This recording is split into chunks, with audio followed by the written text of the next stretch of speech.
Croeso chi i'r Gell unwaith eto, a ni'n closio at ddiwedd wythnos arall.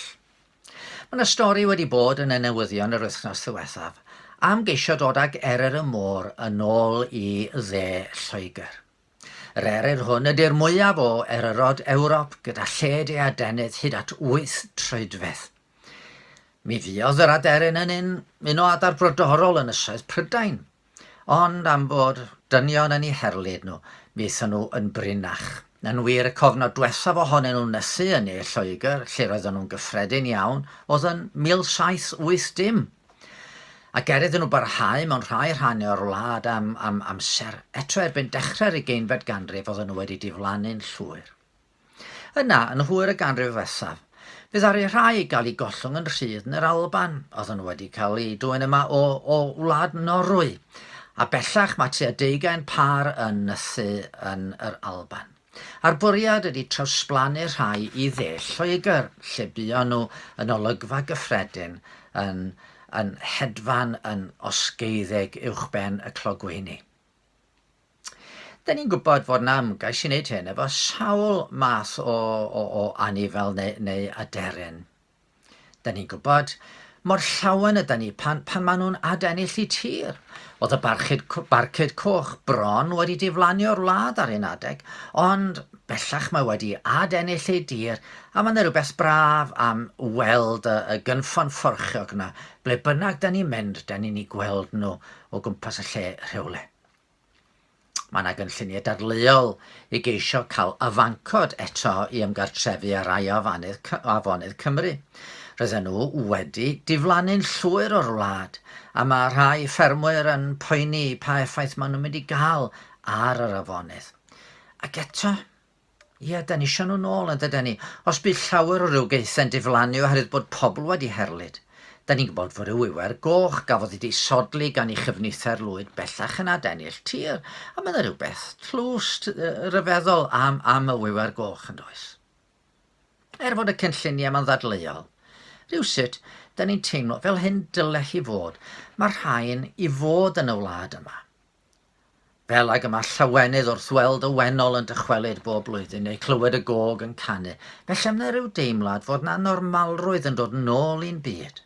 Mewn byd lle mae cymaint i'n digaloni yn y newyddion, a mae gwybod bod rhain yma yn gysur ac yn codi calon. Ddoe, roedd hi'n ddydd Iau yr Capel yng nghalendr yr eglwys. Y diwrnod pan esgynnodd Iesu wedi ddod dreulio 20 diwrnod gyda'r disgyblion ar ôl yr atgyfodiad. Mi oedd y disgyblion yn rhywdybio wedi erchyllta'r groes ac yna gogoniant rhyfeddol yr atgyfodiad. Y byddai Iesu'n gosod trefn ar bob dim rwan yr reit sydyn. Fe ofynnon nhw iddo, arglwydd, a'i dyma'r adeg yr wyt ti am adfer y deyrnas i Israel. Beth fyddai'n fwy gogoneddus na bod Iesu'n cyhoeddi i fuddugoliaeth ar angau, yn cyhoeddi i frenhiniaeth ac yn gorfod i'r awdurdodau. Yr archoffeiriad, y Sanhedrin, Herod, Peilat a hyd yn oed Cesar i gydnabod i frenhiniaeth a phlygu iddo.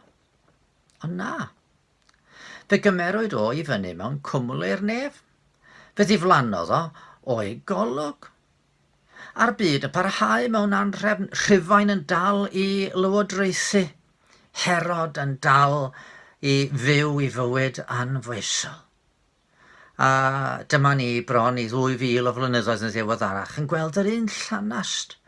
Yn enwedig gallen ni ddeud yn Jerusalem a llain Gaza a'r ardaloedd lle bu Iesu hun yn troedio. Ydy hynny'n golygu fod Iesu wedi dweud, wel, dyna fod dwi'n gadael rwan, gewch chi sortio'r gweddill allan. Yn amlwg ddigon, na fedron ni ddim sortio'r byd. Tydi o ddim o fewn gallu'r ddynoliaeth i wneud hynny. Wrth gwrs, dylen ni fod yn brwydro o blaid cyfiawnder, heddwch, cymod a gofal dros y gwan bob amser.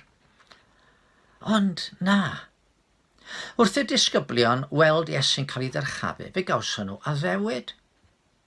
Fel yr oeddent yn syllu tu ar nef ac yn ta'n mynd, dyma 2 ŵr yn sefyll yn ei hymyl mewn dillad gwyn, ac meddai'r rhain, wir Galilea, pam yr ydych yn sefyll yn edrych tu ar nef? Yr Iesu hwn sydd wedi gymryd i fyniodd i wrthych i'r nef, bydd yn dod yn yr un modd ag y gwelsoch ef yn mynd i'r nef. Ie, mae yna addewid I fod yn dod yn ôl. Fel y dywedodd Arnold Schwarzenegger yn nifer o'i ffilmiau, I'll be back. Yn wir, roedd Iesu hun wedi sôn am hyn sawl tro. Pan ddaw mab y dyn yn ei ogoniant, meddaf, a'r holl angylion gydag ef.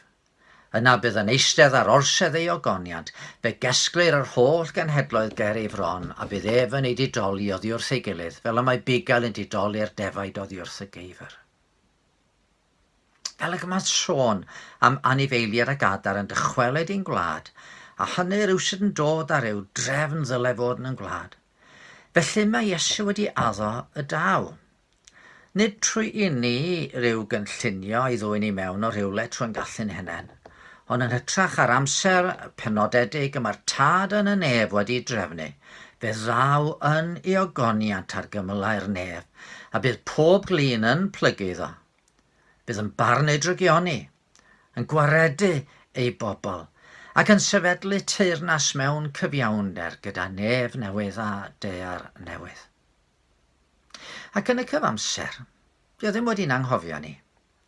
Mae yn eistedd ar ddeheulawr tad yn y nef yn eirio drosto ni, dros I bobl, wrth I ni gyhoeddi I efengil yn y byd, ac wrth i'w deyrnas o gymryd gafel mewn mwy a mwy o galonau wrth I bobl edifarhau am I pechod ac ymddiried yn ddyfa. Ac wrth I ni weddio deled y deyrnas, dyn ni'n edrych ymlaen at y dydd y bydd o yn dod yn ôl, a mi fydd o'n gosod trefn. Mi fydd pethau'n dod i'w lle. Mi fydd pethau fel ag y dylen nhw fod. Y cwestiwn mawr mae yn holi I bob un ohono ni, felly, ydy, ydyn ni'n barod i'w gyfarfod? Ydyn ni am I groesawu yn ôl? A'i groesawu o wnawn ni fel gwaredwr, yn te dychryn o'i flaen, a mi fod yn dod nôl I farnu drygioni'r byd. Ydych ni weddio? Arglwydd, da ni'n cydnabod yn hanallu I osod pethau mewn trefn yn y byd yma. Da ni'n gwybod sut y dylen nhw fod. Da ni'n gwybod dyle fod cyfiawnder yn llywodraethu. Da ni'n gwybod y dyle fod yna ofal dros y gwan a'r difreintiedig. Da ni'n gwybod y dyle fod yna degwch yn y byd a chyfiawnder yn llywodraethu. Ond nid felly mae hi. Arglwydd, helpa ni ysgweli di fod yn dda I fyw fel y gydylen ni, I wneud pob peth fedro ni. Ond o ddiw, da ni'n gwybod na fydd pethau ddim yn dod I drefn yn iawn nes bod ein harglwydd ni yn dod nôl ar gymyler nef I fod yn frenin mewn gwirionedd. Da ni yn gweddio deled y deyrnas wrth I bobl gredu heddiw. Yna mae dy deyrnas di yn lledaenu o ddiwn tad a Crist yn cael dod yn frenin mewn mwy a mwy o galonau. Ond hefyd, da ni yn deud efo'r eglwys fore, Maranatha. Tyrd arglwydd. Tyrd eto ar gymyler nef. Nid fel baban yn cael ei eni mewn stabal, ond fel brenin I lywodraethu mewn cyfiawnder ac I roi diwedd unwaith am byth ar ddrygioni. Amen. Wel, dy Sul, mae gynnon ni rywun arall yn pregethu yng Capel y Ffynnon, Steffan y mab sydd wrthi, a felly mae croeso I chi ddod, neu mae croeso I chi wylio ar y we. Gadwch I ni wybod os ydych chi am ddod. Yn y cyfamser, dwi'n cychwyn fori mewn cynhadledd dros y we ydy hi, ond mi fyddai yn y gynhadledd am yr wythnos nesaf. Felly, mi na I drio rhoi rhyw fyfyrdod neu ddau I fyny, ond dwi'n yn siŵr faint o gyfle fydd mewn gwirionedd. Felly, nes gai ddod eto, yna ewch dan bendith.